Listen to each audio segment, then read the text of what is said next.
अभी आपने ऐसे वायरल स्टाइल में एडिटेड शॉर्ट्स या रील्स काफी देखे होंगे क्योंकि यह एडिटिंग स्टाइल एक प्रीमियम फील के साथ है। और अगर आप वीडियो एडिटिंग करते हो या खुद का कंटेंट भी बनाते हो तो ये एडिटिंग स्टाइल आपको अच्छे व्यूज ला के दे सकता है। अब कोई इसका भी कोर्स बनाकर सेल करना स्टार्ट कर दे उससे पहले मैं आज आपको मोबाइल में ये एडिटिंग कम्प्लीटली सिखाने वाला हूँ। और जैसे आपको पता है मैं मोबाइल एडिटिंग का एक्सपर्ट नहीं हूँ, इसलिए सिर्फ आपके लिए मैंने मोबाइल एडिटर ग्रेसी यादव भाई से ये वीडियो ट्यूटोरियल रेडी करवाया है। तो ट्यूटोरियल अच्छा लगता है या आप ग्रेसी भाई से वीडियो एडिट करवाना चाहते हो तो उसका टेलीग्राम हैंडल मैं नीचे डिस्क्रिप्शन में दे दूंगा और कमेंट में बताना आपको वीडियो कैसा लगा। तो आगे की वीडियो हमारे एडिटर भाई के हाथों में। हम मिलते हैं वीडियो के एंड में। हेलो गाइस, मैं ग्रेसी यादव। आज मैं आपको इस तरह का एडिटिंग स्टाइल सिखाने वाला हूँ। Your brand isn't just a logo. It's how you move, how you speak, and how you show up. तो अभी बिना बकवास के डायरेक्ट ट्यूटोरियल पर चलते हैं। सबसे पहले तुमको किसी भी वीपीएन ऐप से वीपीएन को कनेक्ट कर लेना है। जैसे मैं यहाँ पर टर्बो वीपीएन का यूज कर रहा हूँ। बाकी तुम अपने हिसाब से भी किसी और वीपीएन को यूज कर सकते हो, इससे ज्यादा फर्क नहीं पड़ेगा। इतना हो जाने के बाद अब चलते हैं कैपकट पर। वहीं पर हम अपनी मोशन ग्राफिक रील को पूरे बेसिक से रिक्रिएट करने वाले हैं। और ट्यूटोरियल स्टार्ट करने से पहले बता दूं, इस रील में जो भी एसेट्स मैं यूज करने वाला हूं, उनकी डाउनलोड लिंक तुम्हें डिस्क्रिप्शन में मिल जाएगी। तुम प्रैक्टिस के लिए उन्हें वहां से डाउनलोड कर सकते हो। तो अब बिना टाइम वेस्ट किए बढ़ते अपने ट्यूटोरियल की तरफ। अब कैपकट में आकर हमें सबसे पहले रील के जैसे एक व्हाइट बैकग्राउंड को इंपोर्ट कर लेना है, जो कि पूरी रील में सेम ही रहने वाला है।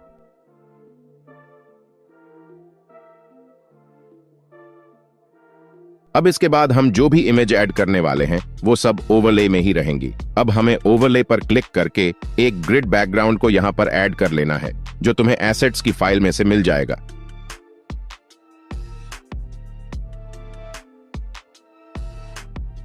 ऐड करने के बाद हमें मास्क के ऑप्शन पर क्लिक करना है और यहां से सर्कल मास्क को चूज कर लेना है। अब इसकी एडजस्टमेंट में जाकर साइज को 50-50 कर देना है,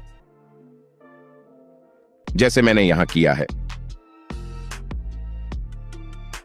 अब यहां पर तुम्हें फेदर का भी ऑप्शन मिलेगा, तो तुम्हें इसे भी थोड़ा सा इंक्रीज कर देना है। ये ओवरले भी पूरी रील में सेम रहने वाला है, क्योंकि अभी हम ट्यूटोरियल जैसी सेम बैकग्राउंड बना रहे हैं जो पूरी रील में कंसिस्टेंट रहने वाला है।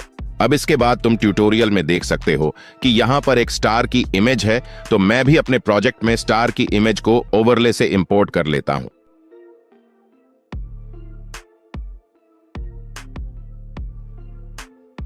अब तुम देख सकते हो इसका बैकग्राउंड रिमूव नहीं है, तो मैं सिंपली बैकग्राउंड रिमूव वाले ऑप्शन पर क्लिक करके बैकग्राउंड रिमूव कर देता हूं। अब कैपकट थोड़ा सा टाइम लेगा और हमें स्टार का बैकग्राउंड रिमूव करके दे देगा, जिसे अब हम बिना किसी दिक्कत के प्रोजेक्ट में यूज कर सकते हैं। अब हम अपनी रील को और डायनामिक बनाने के लिए सबसे पहले ऑडियो सेलेक्ट कर लेंगे और जहां जहां हमारा सीन चेंज हो रहा है वहां बीट्स ऐड कर देंगे। यही बीट्स हमारी एडिटिंग की टाइमिंग सेट करेंगी।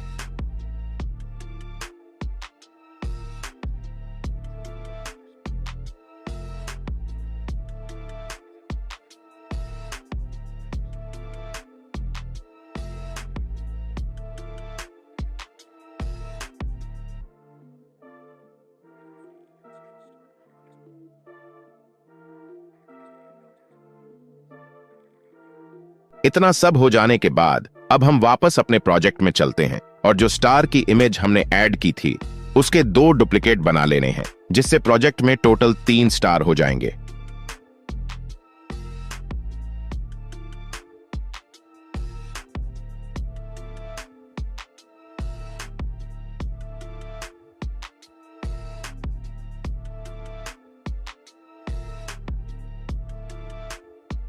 अब इनको तुम स्क्रीन पर दिख रहे तरीके से एडजस्ट कर लेना है।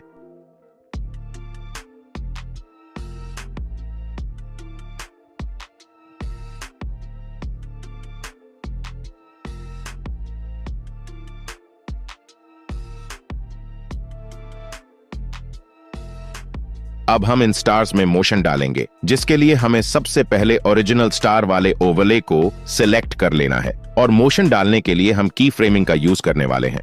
तो हमें सबसे पहले स्टार्टिंग पॉइंट पर एक की फ्रेम ऐड कर लेना है और फिर एंडिंग पॉइंट पर भी एक की फ्रेम ऐड कर लेना है। अब हमें एंडिंग वाले की फ्रेम पर जाना है और बेसिक के ऑप्शन में जाकर इसकी रोटेशन को +30 पर सेट कर देना है।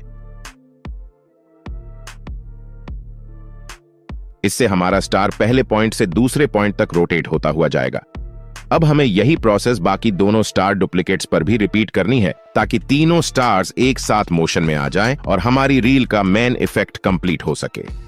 अब एडिटिंग की बात हो तो हम साउंड डिजाइनिंग को कैसे भूल सकते हैं। यही तो पूरी वीडियो की जान होती है और यही आता है हमारा एपिडेमिक साउंड, जो कि बेस्ट साउंड ट्रैक प्लेटफॉर्म है। एपिडेमिक साउंड में हर मूड के अकॉर्डिंग म्यूजिक ट्रैक्स और हर एक मूवमेंट के अकॉर्डिंग हजारों साउंड इफेक्ट्स अवेलेबल हैं और ये सारे साउंड्स एपिडेमिक खुद ओन करता है। मींस एक बार अपना चैनल यहाँ रजिस्टर करने के बाद आप कंप्लीटली कॉपीराइट फ्री इसके हजारों साउंड ट्रैक्स और इफेक्ट्स को यूज कर पाओगे। एपिडेमिक साउंड के म्यूजिक सेक्शन में आपको जेनर्स, मूड्स और थीम्स के अकॉर्डिंग म्यूजिक ट्रैक्स फाइंड करने का ऑप्शन मिलता है, जिसमें हम अपने वीडियो के मूड के अकॉर्डिंग परफेक्ट म्यूजिक सेलेक्ट कर सकते हैं। और इन केस हमें कोई म्यूजिक पसंद आता है बट हमें सिमिलर और भी म्यूजिक चाहिए, तो यहाँ क्लिक करके हम सिमिलर म्यूजिक भी फाइंड कर सकते हैं। प्लस यहाँ हम म्यूजिक को अपने वीडियो के अकॉर्डिंग चेंज भी कर सकते हैं। जैसे मैं ये म्यूजिक अपने वीडियो के लिए सिलेक्ट करता हूँ बट मुझे इस म्यूजिक में बेस या ड्रम्स की साउंड नहीं चाहिए, तो मैं जाऊंगा इस स्टेम्स वाले फीचर में, जो मुझे इस ट्रैक के कंपोनेंट्स को कस्टमाइज करने देगा। सो मुझे यहाँ ड्रम्स नहीं चाहिए था तो मैं उसे कम कर लूंगा। ऐसे ही कई बार हमें कोई म्यूजिक पसंद आ जाता है लेकिन उसका लेंथ या मूड हमारे वीडियो से मैच नहीं होता, तो यही एपिडेमिक साउंड का न्यू AI फीचर काम में आता है, जो है अडेप्ट फीचर। इससे आप किसी भी ट्रैक को अपने अकॉर्डिंग डिजाइन कर सकते हो, फिर चाहे उसका लेंथ अपने वीडियो से मैच करना हो, उसका मूड चेंज करना हो या फिर डायरेक्ट म्यूजिक ट्रैक के डिफरेंट सेक्शंस को अरेंज करना हो। अगर आप एपिडेमिक के क्रिएटर या प्रो प्लान पर हो तो आप ये फीचर्स यूज कर सकते हो, वो भी अनलिमिटेड डाउनलोड्स के साथ। तो अगर आप एपिडेमिक साउंड के म्यूजिक ट्रैक्स और साउंड इफेक्ट्स ट्राई करना चाहते हो तो डिस्क्रिप्शन में लिंक है। अगर आप ईयरली प्लान बाय करते हो तो मेरा अनसीन डिस्काउंट कोड यूज कर लेना, आपको 50% तक का डिस्काउंट मिल जाएगा। अब नेक्स्ट स्टेप में हम एक नया ओवरले ऐड करेंगे, जैसा मैंने यहां किया है। यह ओवरले हमारी मेन हेडिंग का बैकग्राउंड बनेगा, जिससे हेडिंग और ज्यादा अट्रैक्टिव लगेगी। ओवरले ऐड करने के बाद हमें मास्क वाले ऑप्शन पर क्लिक करना है और यहां से रेक्टेंगल मास्क चूज कर लेना है। स्क्रीन पर जो सेटिंग्स मैं कर रहा हूं वो ही सेम सेटिंग्स तुम्हें भी अपने प्रोजेक्ट में कॉपी कर लेनी है। अब इसको एडजस्ट करने के बाद हमें स्टार वाली इमेज के ठीक नीचे स्क्रीन पर अलाइन कर देना है, जैसा मैं कर रहा हूं। आगे से हम इसे हेडिंग बैकग्राउंड ओवरले बोलेंगे। अलाइनमेंट हो जाने के बाद अब हमें ऐड टेक्स्ट पर जाकर अपनी मेन हेडिंग लिखनी है। फॉन्ट तुम अपने हिसाब से कोई भी यूज कर सकते हो, लेकिन मैं यहां एलिगेंट फॉन्ट यूज कर रहा हूं।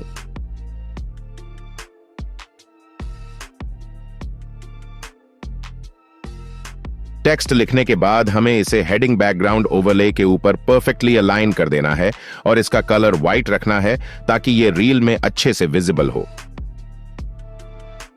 अब इसको और प्रोफेशनल बनाने के लिए हम एक छोटा सा डिस्क्रिप्टिव टेक्स्ट ऐड करेंगे। इसके लिए मैं बार्लो फॉन्ट यूज कर रहा हूं, तुम्हारा जो मन करे वो यूज कर सकते हो। अब मैं गूगल से अपनी हेडिंग के अकॉर्डिंग 2 से 3 लाइंस कॉपी करके यहां पेस्ट कर लेता हूं।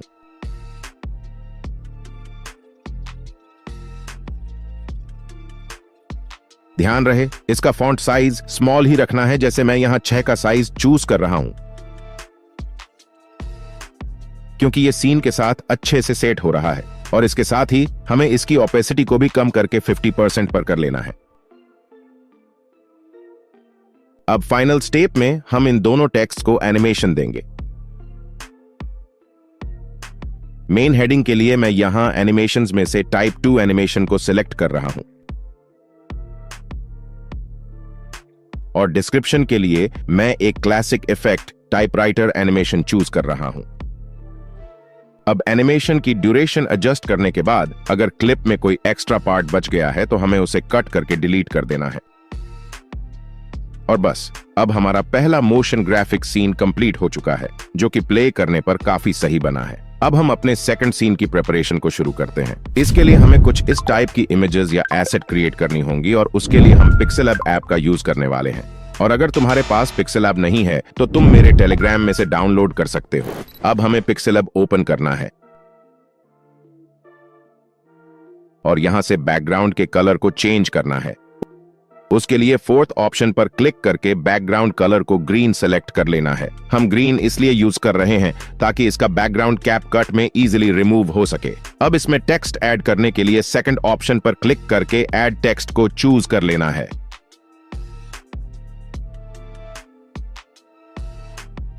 अब इसके फॉन्ट को सिलेक्ट करने के बाद हमें कलर को व्हाइट करके साइज को अपने हिसाब से एडजस्ट कर लेना है। इसके बाद हमें इसी टेक्स्ट को डुप्लीकेट कर लेना है। फिर डुप्लीकेट टेक्स्ट को भी पहले वाले टाइप से एडिट करके चेंज कर देंगे और इस टेक्स्ट को पहले टेक्स्ट के थोड़ा नीचे रखेंगे। अब फाइनल स्टेप में हमें यहां पर इमेज ऐड करनी है। उसके लिए हमें थर्ड ऑप्शन पर क्लिक करना है, फिर इंपोर्ट पर क्लिक करके अपनी इमेज को चूज कर लेना है। अब इस इमेज के बैकग्राउंड को रिमूव करने के लिए हम इरेज कलर पर क्लिक करेंगे और ग्रीन बैकग्राउंड कलर को सिलेक्ट करके डन कर देंगे।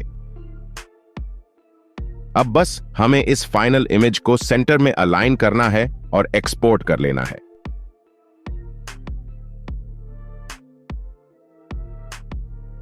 अब चलते हैं वापस अपने कैपकट प्रोजेक्ट पर। सबसे पहले हम एक नया ओवरले ऐड करेंगे जो कि हमारी अभी एक्सपोर्ट की गई इमेज के पीछे बैकग्राउंड में रहेगा।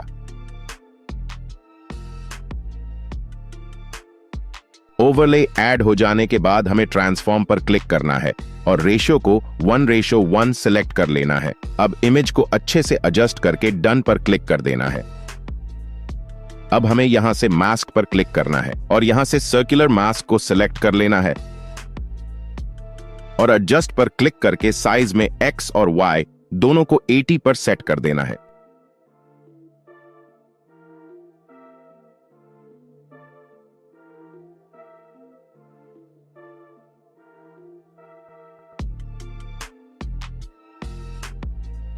इसके बाद जो इमेज हमने पिक्सेल लैब से एक्सपोर्ट की थी उसे ओवरले से इंपोर्ट कर लेंगे।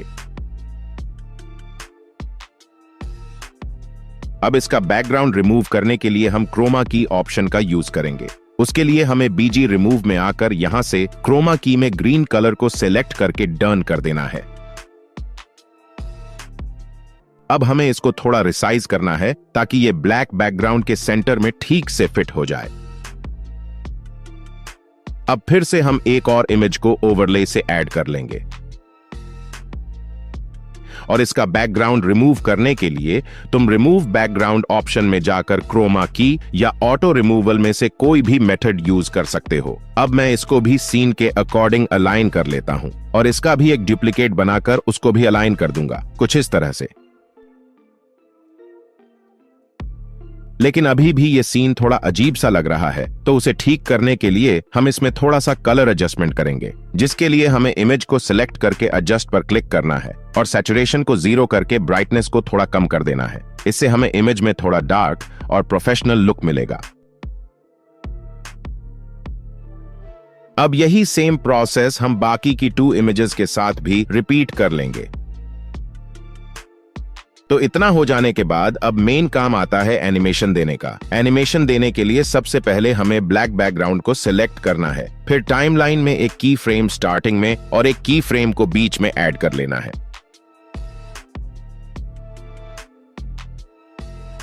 अब यहां से बेसिक ऑप्शन पर क्लिक करके पहले की फ्रेम पर साइज को 0 पर सिलेक्ट कर लेना है और जो लास्ट वाला की फ्रेम है उस पर साइज को सेम रहने देना है। इससे यह एक पॉपअप इफेक्ट की तरह दिखेगा। अब यही सेम प्रोसेस हमें दूसरी इमेज के साथ भी कर लेना है जो हमने पिक्सेल लैब से बनाई थी।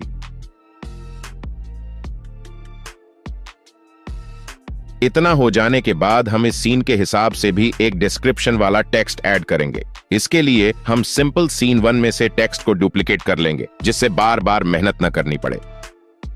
अब इस टेक्स्ट को चेंज करके सीन 2 की टाइमलाइन पर एडजस्ट कर देंगे, बिल्कुल वैसे ही जैसा मैं कर रहा हूं।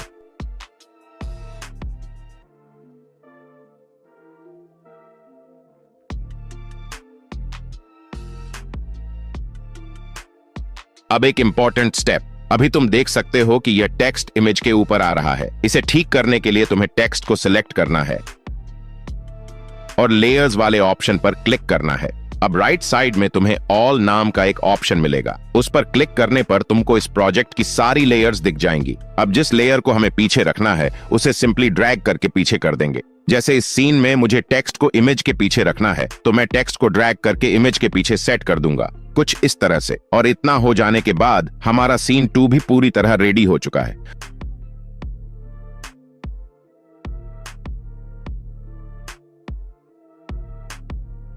अब इसी तरह हम अपना सीन 3 रिक्रिएट कर लेते हैं। इसमें भी हमें वही ब्लैक बैकग्राउंड इंपोर्ट कर लेना है। फिर ट्रांसफॉर्म पर क्लिक करके इसे 1:1 के साइज में क्रॉप कर लेना है, बिल्कुल पहले वाले सीन की तरह। इसके बाद हमें मास्क पर क्लिक करना है और रेक्टेंगुलर मास्क चुन लेना है। अब इसके साइज को एडजस्ट करके राउंड कॉर्नर की वैल्यू को थोड़ा बढ़ा देना है, जिससे कॉर्नर स्मूथ दिखें। अब इस सीन के हिसाब से हमें एक मेन इमेज चाहिए होगी, जिसे हम सिंपली गैलरी से इंपोर्ट कर लेंगे और रिमूव बैकग्राउंड ऑप्शन से इसका बैकग्राउंड भी हटा देंगे, बिल्कुल पहले की तरह। बैकग्राउंड हटाने के बाद हमें ट्रांसफॉर्म प्रॉपर्टी में जाकर इस इमेज को मिरर कर देना है। फिर एडजस्ट में जाकर इसे ब्लैक एंड व्हाइट कर देंगे, जैसा हमने पहले वाली इमेजेस में किया था।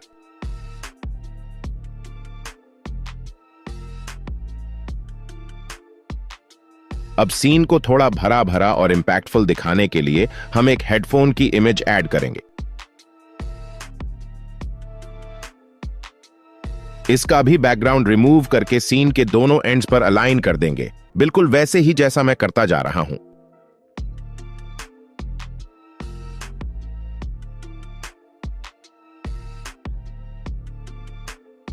अब हम हेडिंग बैकग्राउंड ओवरले को सीन 1 से डुप्लीकेट करेंगे और सीन 3 की टाइमलाइन पर अलाइन कर देंगे।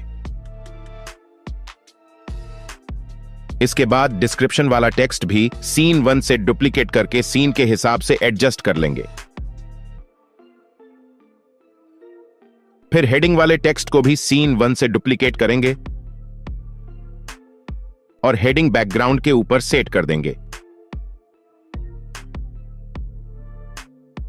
अब इन टेक्स्ट्स को तुम सीन के अकॉर्डिंग चेंज कर सकते हैं। मैं अभी केवल हेडिंग चेंज कर रहा हूं ताकि तुम्हें समझ आ जाए। अब आती है इन सबको एनिमेशन देने की बारी। एनिमेशन देने के लिए हमें सबसे पहले सभी इमेजेस सिलेक्ट कर लेनी है और उनके स्टार्टिंग पॉइंट पर एक की फ्रेम ऐड कर देना है। अब हेडफोन वाली इमेज में एंड पर भी एक की फ्रेम लगा देंगे। मेन इमेजेस में एंड पर की फ्रेम अभी नहीं लगा रहे, उसका स्टेप मैं बाद में बता दूंगा। अब एनिमेशन सेट कर लेते हैं। एंड की फ्रेम पर जाकर बेसिक में रोटेशन को 30 कर देना है। यही सेम प्रोसेस इसकी डुप्लीकेट कॉपी पर भी लागू करना है। अब मेन इमेज को एनिमेशन देने के लिए पहले की फ्रेम से थोड़ा बाद एक दूसरा की फ्रेम ऐड करेंगे। फिर पहले वाले की फ्रेम पर जाकर रोटेशन को -30 कर देंगे। अब एक्स्ट्रा पार्ट को कट कर लेंगे और सीन पूरी तरह रेडी है। अब नेक्स्ट सीन के लिए हम फिर से वही ब्लैक बैकग्राउंड इंपोर्ट कर लेंगे। फिर ट्रांसफॉर्म में बिल्कुल सेम सेटिंग करेंगे, लेकिन इस बार मास्क में जाकर सर्कुलर मास्क सेलेक्ट करेंगे और एडजस्ट में साइज में X को 80 और Y को भी 80 कर देंगे। अब एक मेन इमेज को इंपोर्ट करके उसका बैकग्राउंड भी रिमूव कर देंगे। इस सीन के लिए हमें हेडिंग बैकग्राउंड भी चाहिए, तो उसे भी हम पिछली सीन से डुप्लीकेट कर लेंगे और टाइमलाइन में सेट कर देंगे। अब हेडिंग टेक्स्ट और डिस्क्रिप्शन टेक्स्ट को भी डुप्लीकेट करके यहां सेट कर देंगे, जैसे मैं कर रहा हूं।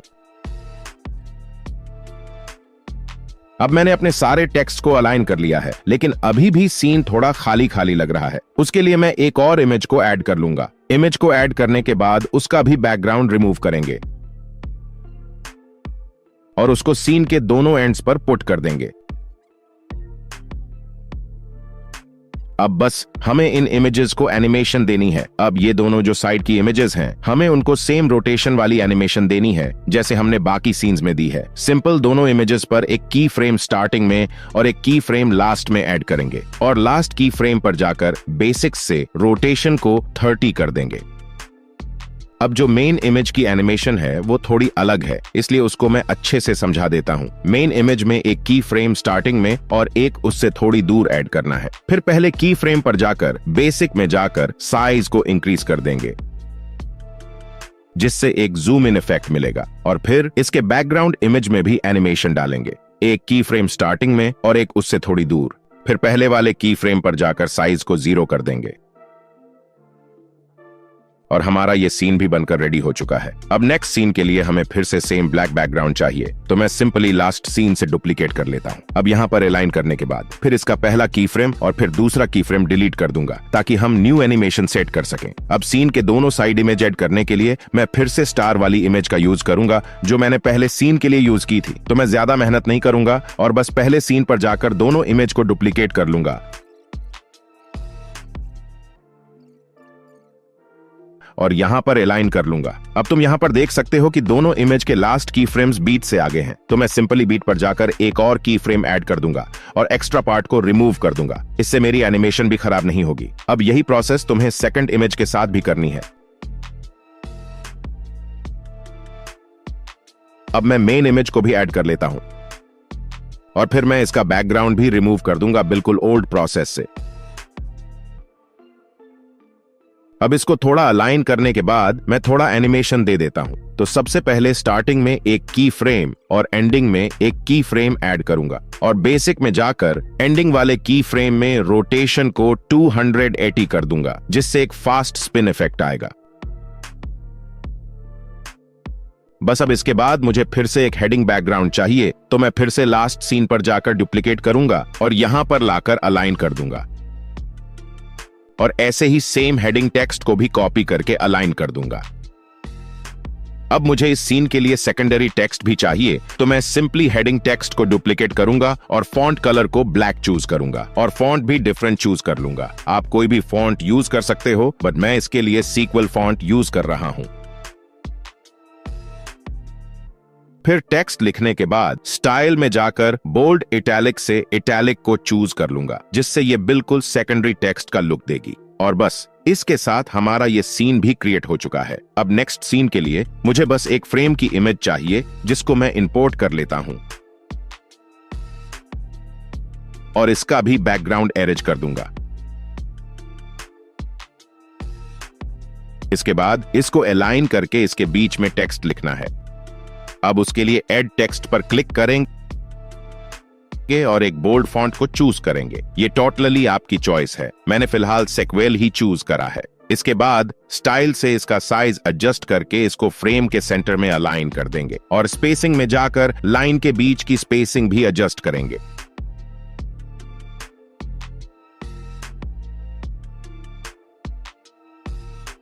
और बल्ड इटैलिक में जाकर बल्ड को चूज करेंगे। अब फिर से हेडिंग के लिए हेडिंग बैकग्राउंड को लास्ट सीन से डुप्लीकेट कर लूंगा और यहां पर अलाइन करूंगा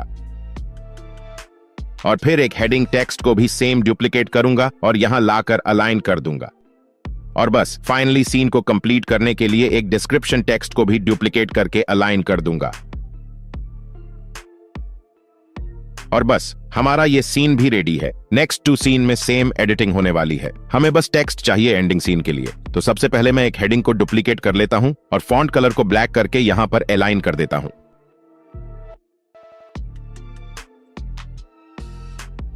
फिर इसको डुप्लीकेट करके टेक्स्ट चेंज करूंगा और कलर को व्हाइट कर दूंगा। लेकिन ये अभी विजिबल नहीं है, तो इसके लिए मैं हेडिंग बैकग्राउंड को लास्ट सीन से डुप्लीकेट करूंगा और अलाइन कर दूंगा। लेकिन अगर बैकग्राउंड का साइज टेक्स्ट के साइज से छोटा है, तो इसके लिए मास्क को सिलेक्ट करना और एडजस्ट पर जाकर X और I साइज को इंक्रीज कर देना, या फिर तुम नॉर्मली एरोज से भी एडजस्ट कर सकते हो जिससे साइज परफेक्ट हो जाएगा। तो अब थोड़ा सीन को डेकोरेट करने के लिए हम सीन के अकॉर्डिंग इमेजेस ऐड कर लेते हैं। मैंने यहाँ YouTube की इमेज इंपोर्ट करी है और फिर बैकग्राउंड रिमूव कर दिया है बिल्कुल ओल्ड प्रोसेस से। फिर इसको अलाइन करके एडजस्ट में जाकर सैचुरेशन को 0 और ब्राइटनेस को लो कर देना है जिससे ये एक डार्क और स्टाइलिश लुक दे। अब मैं एक और इमेज ऐड कर रहा हूं जो कि इंस्टाग्राम की है और इसके साथ सेम प्रोसेस फॉलो करनी है जो हमने YouTube की इमेज के साथ की।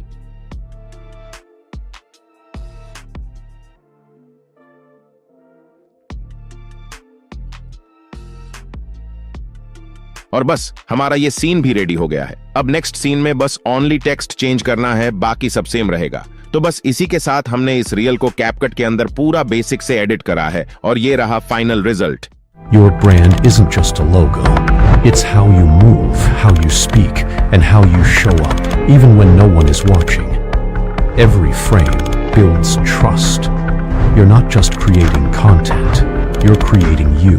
सो यह था कंप्लीट ट्यूटोरियल और आई होप आपको सब क्लियर समझ आया होगा। अगर कोई डाउट हो तो नीचे कमेंट कर सकते हो। बाकी अगर मेरे मेन वीडियो का एडिटिंग ब्रेकडाउन चाहिए तो कमेंट में एडिटिंग ब्रेकडाउन लिख देना, क्योंकि मेरे एडिटर ने कहा है अगर इस वीडियो पर 500 से ज्यादा कमेंट्स आते हैं मेरे एडिटिंग ट्यूटोरियल को लेकर तो वो आपके लिए इस वीडियो का कंप्लीट ब्रेकडाउन करेगा और एडिटिंग कॉन्सेप्ट का रियल यूज दिखाएगा। सो चैनल सब्सक्राइब करना नहीं भूलना और जितना हो सके कमेंट करना। मिलते हैं नेक्स्ट वीडियो में। Thanks for watching.